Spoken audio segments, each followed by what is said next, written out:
ओम नारायण नमः भक्तों, आप सभी को श्रावण मास एकादशी कामिका एकादशी की ढेर शुभकामनाएं। भक्तों, सावन का महीना आरंभ हो गया है। सावन के पवित्र त्योहार में आती है सबसे प्रमुख एकादशी, जो श्रावण मास की कृष्ण पक्ष की एकादशी तिथि होती है। कामिका एकादशी भगवान श्री कृष्ण एकादशी है। आज के इस वीडियो के माध्यम से हम आपको बताएंगे कि कामिका एकादशी सावन के महीने में कब है। 20 या 21 जुलाई। एकादशी का व्रत, द्वादशी वेद जो उत्तम व्रत होता है, वह किस दिन किया जाएगा। एकादशी तिथि कब से कब तक है। जो लोग चावल आदि नहीं खाने का नियम रखते हैं, उन्हें किस दिन मनाना चाहिए। कारण, किस दिन करना है, कब करना है। इस एकादशी की पूजा विधि क्या रहेगी, व्रत के नियम क्या रहेंगे और पूजा किस विधि से करना है।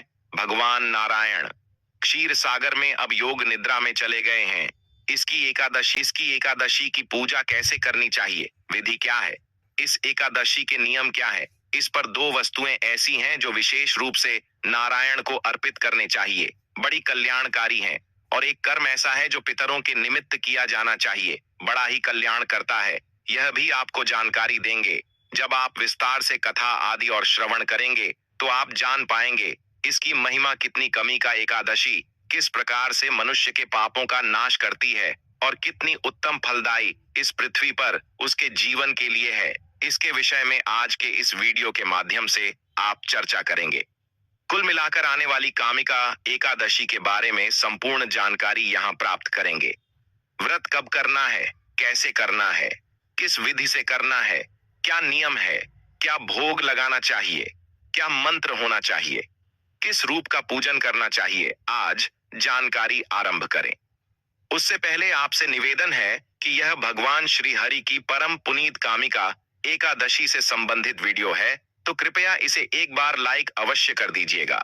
भगवान की कृपा प्राप्त करने के लिए, श्री हरि का आशीर्वाद प्राप्त करने के लिए कमेंट बॉक्स में अवश्य लिखिएगा जय श्री हरि या ओम नमो भगवते वासुदेवाय। भगवान वासुदेव अवश्य कृपा करेंगे और उनके आशीर्वाद से आपके सभी मनोरथ सिद्ध होंगे। हम यहाँ पर सभी व्रत और त्योहारों की सही शास्त्रीय जानकारी प्रदान करते हैं। ज्योतिष शास्त्र और पंचांग के आधार पर आपको बताते हैं कौन सी तिथि कब है, क्या विधि है, क्या नियम है, क्या मुहूर्त है, कैसे व्रत आदि करने चाहिए। यदि आप सभी व्रत और त्योहारों की सही शास्त्रीय जानकारी प्राप्त करते रहना चाहते हैं तो कृपया चैनल को भी सब्सक्राइब कीजिए और बेल आइकन को प्रेस कीजिए। जब आप सब्सक्राइब का बटन दबाएंगे तो वहां एक घंटी का निशान बना हुआ आएगा, उसको अवश्य दबाइएगा, तभी आपको हमारे सारे वीडियो प्राप्त होंगे। अन्यथा आपसे जानकारी छूट जाएगी। तो कृपया चैनल को सब्सक्राइब करें और बेल आइकन को प्रेस करें। बात करते हैं। आने वाली एकादशियां दोनों ही महत्वपूर्ण कृष्ण पक्ष में आती है, कामिका एकादशी और उसके बाद आने वाली है पुत्रदा एकादशी। बड़ी ही महत्वपूर्ण एकादशी है, दोनों ही मनोकामनाओं को पूरा करने वाली कामिका एकादशी की। आज हम बात कर रहे हैं कि इसका व्रत आपको किस दिन करना है। 20 को या 21 को शास्त्र कहते हैं कि कामिका एकादशी के दिन भगवान के श्रीधर और हरि स्वरूप का पूजन किया जाना चाहिए। उनकी पूजा करने से जो फल होता है वह गंगा, काशी, नैमिषारण्य और पुष्कर स्नान का भी नहीं है। कामिका एकादशी के दिन इनका पूजन करने से कितना फल है, जितना कि गंगा स्थान से भी ना मिलेगा, ना काशी स्थान से, ना नैमिषारण्य पुष्कर स्नान की जो महिमा कही गई है, ना कि उतना पुण्य नहीं मिलता जितना इस दिन भगवान श्री हरि या श्रीधर स्वरूप भगवान विष्णु के पूजन से प्राप्त होता है। आगे शास्त्र कहते हैं कि वह विष्णु भगवान की पूजन से मिल जाता है जो इसे नहीं मिलता। जो फल सूर्य में, चंद्र ग्रहण पर, कुरुक्षेत्र और काशी में स्नान करने से, समुद्र वन सहित पृथ्वी का दान करने से नहीं प्राप्त होता, वह फल इस कामिका एकादशी पर श्रीधर हरि भगवान विष्णु का पूजन करने से प्राप्त हो जाता है। आगे शास्त्र कहते हैं कि सिंह राशि में, सिंह राशि के बृहस्पति में गोदावरी और कंडकी नदी में स्नान करने से भी प्राप्त नहीं होता। उससे अधिक फल भगवान का पूजन करने से इस कामिका एकादशी पर प्राप्त हो जाता है। तो बड़े बड़े अनुष्ठान करने से, बड़े बड़े स्नान करने से, बड़े बड़े शुभ मुहूर्त में स्नान करने से जो फल नहीं मिलता वह फल यह एक कामिका एकादशी भगवान श्रीधर हरि श्री विष्णु भगवान का पूजन करने से प्राप्त कर देती है। इतनी अद्भुत महिमा हिस्सा अभिषेक एकादशी की बड़े से बड़ा पापी भी तर जाता है। केवल पूजन कर लेने मात्र से ही मनुष्य कभी भी कुयोनि को प्राप्त नहीं होता, कई बार होता है। मृत्यु के बाद बहुत लोगों को अच्छी होनी प्राप्त नहीं होती है, लेकिन यदि एक बार आप कमी का एकादशी का व्रत पूजन कर लेते हैं तो आप कभी भी कुयोनि को प्राप्त नहीं होंगे। और वेद पुराणों में लिखा हुआ है इस कामिका एकादशी की महिमा। आप आशा करते हैं जान पाए होंगे कि क्यों एकादशी महत्वपूर्ण है और क्यों इसका व्रत आपको करना चाहिए। अब हम इसकी पूजा विधि की बात करेंगे कि इसकी पूजा विधि क्या रहेगी, और फिर बात करेंगे वह दो वस्तुएं क्या हैं जो भगवान श्री हरि विष्णु को आपको इस दिन अवश्य ही अर्पित करनी चाहिए। केवल शास्त्र कहते हैं कि इस दिन आपको तुलसी दल भगवान को अवश्य अर्पित करना चाहिए। शास्त्र कहते हैं कि विष्णु भगवान रत्नमणि तथा आभूषण आदि से इतने प्रसन्न नहीं होते जितने कमी का एकादशी पर तुलसी दल से प्रसन्न होते हैं। तो तुलसीदास पूजन का फल 4 बार चांदी और 1 बार स्वर्ण के बराबर बताया गया है। सोचिए, आप इतना अधिक फलक केवल एक तुलसी दल का आगे हम पूजन करेंगे, उसमें अर्पित करेंगे। तुलसीदास विधि बताएंगे कैसे अर्पित करनी है। सेवक, तुम इस एकादशी पर तुलसी को अवश्य सीखना चाहिए। शास्त्र कहते हैं कि इस एकादशी पर तुलसी के वृक्ष को सीखने से मनुष्य की सब यातनाएं नष्ट हो जाती हैं। दर्शन मात्र से सब पाप नष्ट हो जाते हैं और स्पर्श से मनुष्य पवित्र हो जाता है। इसीलिए इस दिन तुलसी पूजन की महिमा कही गई है, तो माता तुलसी को अवश्य आप सीखेंगे। इसकी विधि भी आगे बताएंगे, कैसे सीखना है, कैसे जल देना है, कैसे पूजा करनी है, और भी बहुत कुछ है। इस एकादशी के बारे में शास्त्र कहते हैं कि यह जो एकादशी है ना कमी का एकादशी जागरण की महिमा बहुत अधिक है। जागरण से इतना अधिक फल प्राप्त होता है जिसका वर्णन स्वयं चित्रगुप्त भी नहीं कर सकती। कितना अधिक महत्वपूर्ण और इतना अधिक फलदायी है। इस कामिका एकादशी पर भगवान श्री विष्णु के निमित्त किया जाने वाला जागरण, कीर्तन और यह एकादशी इतनी महत्वपूर्ण है कि यदि इस पर आप पितरों के निमित्त एक कर्म करते हैं जिनकी चर्चा हम अंत में करेंगे, तो आपके जो पितृ हैं वह स्वर्ग लोक में अमृत पर कितना अधिक फल है। इस एकादशी पर पितृ पूजा का पितरों के मित्र कौन सा कर्म आपको करना चाहिए, यह हम आपको अंत में बताएंगे। ले अब हम इस एकादशी की पूजा की बात कर लेते हैं, पूजन विधि की बात कर लेते हैं। प्रिय भक्तों, ये जो कमी का एकादशी है, जिस दिन हम व्रत करें उसे दिन आपको सूर्य उदय से पहले उठ जाना चाहिए। कुछ नियम ऐसे होते हैं जो एकादशी के एक दिन पहले धारण किए जाते हैं। आशा करते हैं वह जानते होंगे, यहाँ पकड़ नहीं जानते हैं तो आपकी जानकारी के लिए बताएं कि एकादशी के एक दिन पहले आपको सभी प्रकार के तामसिक पदार्थ का त्याग कर देना चाहिए। अर्थात यदि आप मदिरापान करते हैं, मांसाहार करते हैं, तो निश्चित ही आपको वह एक दिन पहले ही त्याग देना चाहिए। व्रत जिस दिन कर रहे हैं उसे एक दिन पहले भी नहीं खाना चाहिए। लहसुन प्याज आदि का प्रयोग भी एक दिन पहले ही वर्जित कहा गया है। इसकी अतिरिक्त कहां से की वस्तु का त्याग कहा गया है। शहद का प्रयोग भी आपको एक दिन पहले ही बंद कर देना चाहिए। शहद का प्रयोग एकादशी के पूरे अनुष्ठान में प्रयोग नहीं होगा। जब आप पूजन करेंगे तो पंचामृत बिना शहद के बनेगा।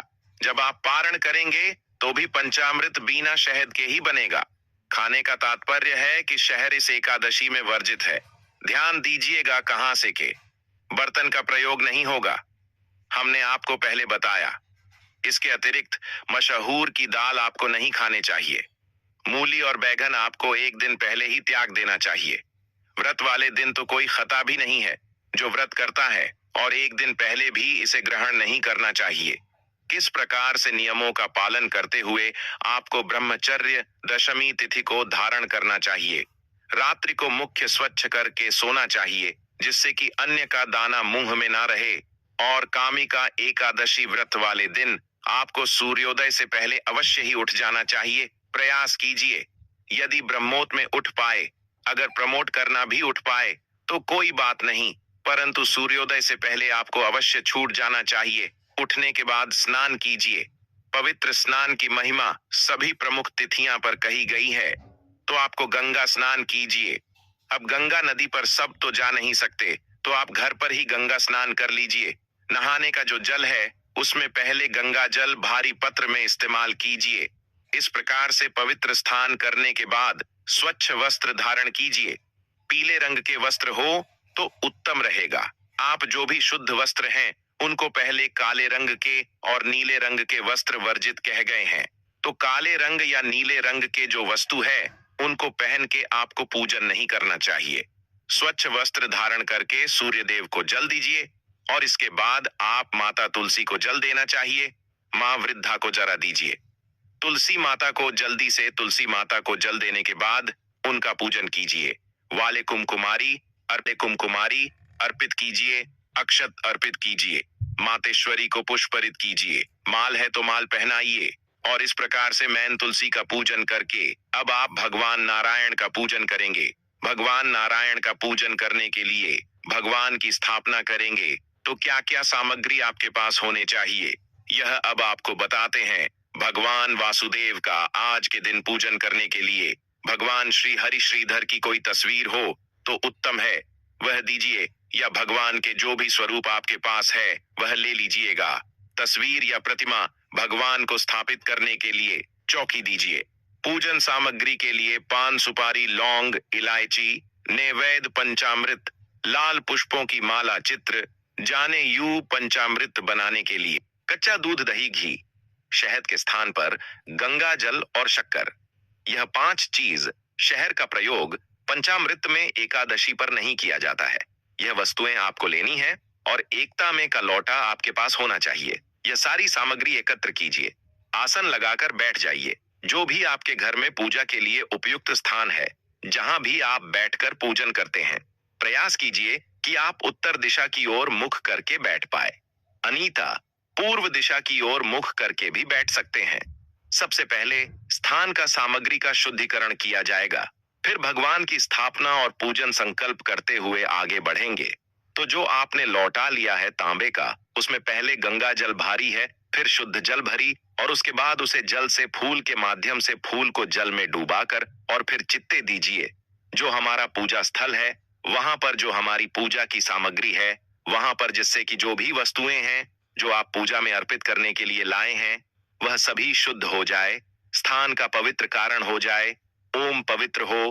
पवित्र वर्ण सर्वन माहेश्वरी का आश्रम सभाएं तरह सचिव नमो नमः। इस प्रकार से हम सामग्री का शुद्धिकरण कर लेंगे। इस प्रकार से अपने जल जीते थे कि स्थान का पवित्रीकरण किया है, शुद्धिकरण किया है। अब आप चौकी दीजिए। चौकी पर वास्तविक चाहिए। भगवान की तस्वीर को रख दीजिए। सीधे हाथ में जल लीजिए और हाथ धो लीजिए। एक आचमनी लीजिए। छोटी सी चम्मच होती है, जरा आचमनी करने के लिए उसकी रोटी में डालिए। उसके माध्यम से सीधे हाथ पीछे लेकर हाथ धो लीजिए। अब आप 3 बार जल आचमनी करेंगे।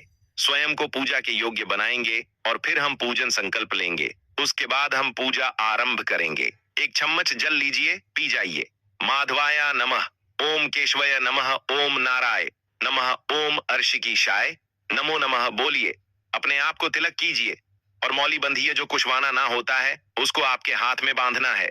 अब पूजा के योग्य हैं। भगवान नारायण की पूजा करने के लिए हम तैयार हैं। भगवान के सामने घी का दिया रखिए और धूप राखी धूप और दीप को प्रज्वलित कर लीजिए और नारायण को पुष्प अर्पित कीजिए। सर्वप्रथम इस भाव से कि भगवान को आप आसन दे रहे हैं कि भगवान आप यह पुष्प आसन के रूप में स्वीकार करें। इस प्रकार से निवेदन करते हुए अपने पुष्प अर्पित कर देने हैं। भगवान पुष्प अर्पित करने के बाद अब हम व्रत का पूजन का संकल्प करेंगे और फिर पूजन आरंभ होगा। संकल्प करने के लिए अपने सीधे हाथ पर चल लीजिए और RS1 का सिक्का दक्षिण के रूप में काम से कम रखिए। बहुत से दंपति जो है वह पति पत्नी दोनों ही एकादशी व्रत करते हैं, तो उसमें अलग अलग भी आपको करने की आवश्यकता नहीं है। आप दोनों इकट्ठे अर्थात अपने जोड़े से ही पूजा कर सकते हैं और जोड़े से ही आप संकल्प भी कर सकते हैं। संकल्प करने के लिए जा लीजिए। हाथ पैर RS1 का सिक्का दक्षिण के रूप में काम से कम रखिए। 3 बार बोलिए ओम श्री विष्णु, ओम श्री विष्णु, ओम श्री विष्णु। अपना नाम, अपना गोत्र, जिस स्थान पर बैठकर संकल्प कर रहे हैं वहां का मकान, नंबर, क्षेत्र का नाम, शहर का नाम, श्रावण मास, कृष्ण पक्ष से काम का, एकादशी एवं पुण्यतिथियों, आयु, आरोग्यता प्राप्त है, सुख संपत्ति प्राप्त है, मोक्ष कामना, अर्थ है भगवान श्री हरि श्रीधर प्रसन्न होंगे। एकादशी व्रत पूजन संकल्पम, संकल्प प्राप्त है और वह संकल्प भगवान विष्णु जी के चरणों, संकल्प भगवान के चरणों में अर्पित कर दीजिए और वह संकल्प भगवान के चरणों में अर्पित कर दीजिए। संकल्प करने के बाद पूजन करने के लिए भगवान के सामने एक पत्र, अभी कटोरी आदि रख दीजिए जिसमें आप पूजा की सामग्री अर्पित करेंगे, जिससे कि वह यहाँ वहां न पहले जला दिया। एक एक मंत्र पर एक एक चम्मच जल आप भगवान को अर्पित करेंगे। ओम श्री हरि विष्णु कामाख्या एकादशी प्राप्तांक मध्य समर्थ व्यायाम पद के रूप में 1 चम्मच जाली जी और वह अर्पित कीजिए। ओम भूर्भुवा स्वाहा वासुदेवाय नमः के रूप में जल लीजिए और अतीत कीजिए। ओम भूर्भुव स्व श्रीधर हमें आचमनी के रूप में 1 चम्मच जल लीजिए और भगवान को अर्पित कीजिए। इस प्रकार से अपने भगवान को पद आर्घ अपने भगवान को कराया है। प्रतिवर्ग आज पानी के बाद भगवान को स्नान के लिए जल चढ़ाएंगे। ओम भूर्भुव विष्णु देवाय नमः कीजिए। जलाचमनी अर्पित करने के बाद पंचामृत संस्थान करेंगे। पंचामृत बनाने के लिए 2 चम्मच दही, घी, शक्कर और गंगा जल, शहद नहीं डालना है।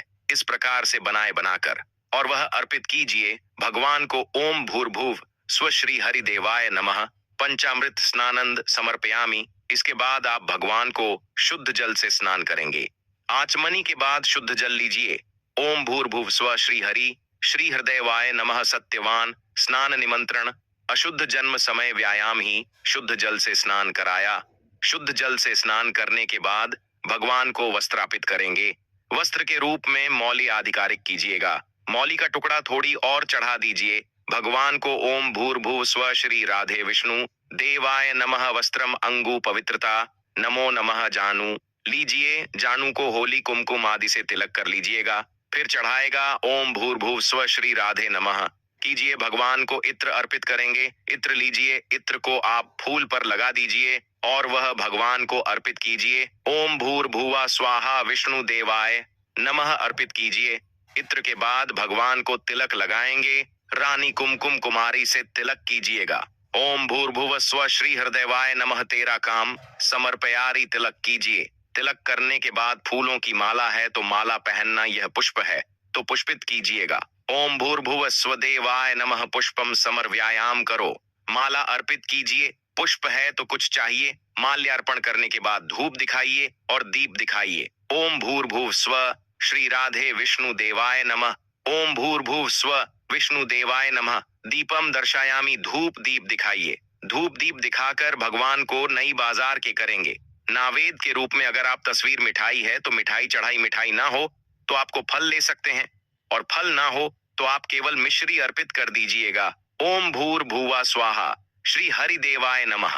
भगवान को आप जल अजमानी करेंगे। 1 चम्मच जल लीजिएगा और अर्पित कराएगा। आपने भोजन कराया ना, अभी होता है भजन, वह अपने कराया, अब आप आचमनी कराया। इसके बाद भगवान को तंबूल अर्पित कीजिए। पान का पत्ता लीजिए, उसे पर 2 लोग, 2 इलायची और 1 सुपारी राखी और बाहर अर्पित कीजिए। ओम भूर्भुवा स्वाहा देवाय नमः शिवाय करना चाहते हैं। भगवान को दक्षिणा अर्पित करेंगे, काम से कम RS1 और ज्यादा से ज्यादा आपके अनुकूल। ओम भूर्भुवा स्वाहा श्री विष्णु देवाय नमः शिवाय शुभ दक्षिणाएं समर्पयारी नमः प्यारी श्रीधर देवाय नमः शिवाय हार्पित करके हाथ जोड़कर नमन कीजिए। यह आज का एकादशी का पूजन यहाँ पूर्ण हुआ। पूजन के बाद अब अपने एकादशी की कथा सुनाई है। एकादशी की कथा जो भगवान श्री कृष्ण द्वारा महाराज युद्ध को सुनाई जा रही है, सही कथा का श्रवण कीजिए। साथ में विष्णु सहस्त्र नाम का श्रवण कीजिए, बड़ा कल्याणकारी है, आपको अवश्य सुनना चाहिए। एकादशी संभव हो तो नारायण रक्षा कवच भी सुनिए। इसके अतिरिक्त सायंकाल को आपको कीर्तन करना चाहिए। कीर्तन के लिए अगर आप ना जा सके तो कोई बात नहीं, आप यह जो बात है विष्णु सहस्त्र नाम नारायण रक्षा कवच, इनका श्रवण सहन कल को कर लीजिएगा। विष्णु सहस्त्र नाम नारायण रक्षा कवच के साथ शिव सहस्त्र नाम भी सुनेगा। सोमवार का दिन रहेगा एक तो दूसरा, यह श्रवण का महीना है। बड़ी महिमा है भगवान शंकर के पूजन की। तो आप सायंकाल को कीर्तन, तो भगवान श्री हरि और भगवान शंकर भाई कटरा भी होता है। आप शंकर भगवान का शास्त्र नाम सुनिए, विष्णु सहस्त्र नाम सुनिए और नारायण रक्षा कवच का श्रवण कीजिए। यह सब आपको इस एकादशी पर कीर्तन पर फल देंगे। कीर्तन करते हुए रात्रि जागरण की महिमा है, इसका ध्यान दीजिएगा। अब बात करेंगे। हमने एक चीज बताई थी आपको, तुलसी दल का अर्पण अपने पूजन में करना है। पुष्पमाला अर्पित करने के बाद, धूप दिखाने के बाद, दीप दिखाने के बाद आप भगवान को तुलसी दल अर्पित करेंगे। हाथ में तुलसी दल लीजिएगा। ओम भूर्भुवः स्वः श्री विष्णु देवाय नमः तुलसी दल समर्पयामि सिद्ध कीजिए। भगवान को तो यह तुलसी दल है जो आपको इस स्थान पर भगवान को अर्पित करना है। चतुर्वास में भगवान को दूर्वा आवश्यपित करने चाहिए, तो दूर्वा लीजिएगा और वह भी पूजन में भगवान को अर्पित कीजिएगा। पुष्प के साथ ओम भूर्भुव स्व हरि विष्णु देवाय नमः दुर्गम पुष्पम समर्पयामि भगवान पर अर्पित कीजिएगा कि मैं आपको अलग से बताया है जिससे कि आपको याद रहे। इस प्रकार से दिन को व्यतीत कीजिए। भगवान के चरणों में मन को लगाते हुए कीर्तन की बात मैंने आपको बता दी। रात्रि को जागरण की महिमा है। संभव हो तो जागरण कर पाए तो करें, कीजिएगा। इस एकादशी पर पृथ्वी पर शयन कर पाए तो कीजिएगा। अगले दिन पारण के लिए सूर्योदय से पहले उठ जाएगा। अब बात करेंगे पितृ के निमित्त एक ऐसा उपाय है जो आपको इस एकादशी पर करना है। कर्म है जो इसी पर करना है। सबसे पहले तो एकादशी के दिन आपको गीता के साथ में अध्याय का श्रवण करना चाहिए। एक लौटा लीजिएगा उसे तांबे का, उसमें पहले गंगा जल भारी है, काले तिल डालिए, तुलसीदास डालिए, कुछ हो तो कुशल डालिए, सफेद पुष्प डालिए, लोट को सामने रखिए, दक्षिण की ओर मुंह करके गीता के साथ में अध्याय का श्रवण कीजिए और उसका जो पुण्य है वह संकल्प करके अपने पितरों को समर्पित कीजिए। उसके बाद उसे जल्द से पितरों का तर्पण कीजिए, जल अर्पित कीजिए। पितरों के निमित्त इससे आपके पितरत होंगे। ये कर्म आपको एकादशी पर अवश्य करना चाहिए। इसकी विधि जो है, जब हम वीडियो अपलोड करते हैं ना कि कैसे आपको 7वें अध्याय का श्रवण करना है, क्या क्या करना है, उसमें साथ में विधि भी आपको बता देते हैं कि ऐसे आपको यह सुनना है, यह चीज डालनी है और ऐसे जल अर्पण करना है, यह दर्पण की विधि है। तो आपको चिंता करने की आवश्यकता नहीं है। पूरी विधि के साथ हम आपके वहां समझा देते हैं। तो आप चैनल पर नए हैं तो चैनल को सब्सक्राइब कर लीजिए ताकि आगे की जो भी महत्वपूर्ण जानकारी होगी। तो चलिए भक्तों, आप जान लेते हैं कि पूजा का शुभ मुहूर्त क्या है, अभिजीत मुहूर्त क्या रहेगा, व्रत पारण किस तारीख को करना है और इस महीने में एकादशी कब पड़ रही है। 2025 में कामिका एकादशी तिथि आरंभ हो रही है। 20 जुलाई 2025 को दोपहर 12:12 बजे से एकादशी समाप्ति।